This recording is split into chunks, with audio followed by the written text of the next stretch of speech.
তোমাদের বলবো মণ্ডল বাড়ির বড় বউয়ের গল্প। অপরূপ রূপের মাধুর্য যেন পূর্ণিমার চাঁদের জোছনার সাথে টক্কর দিত।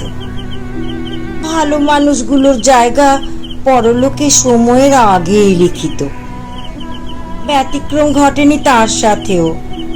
সব ধরনের মাছ খেতে বড়ই ভালোবাসত সে।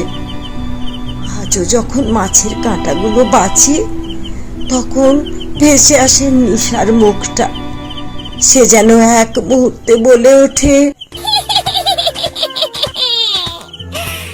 আমাকে তোর হাতের মাছটা দিয়ে যা। মন দেব না, মন দেব না, দেব না।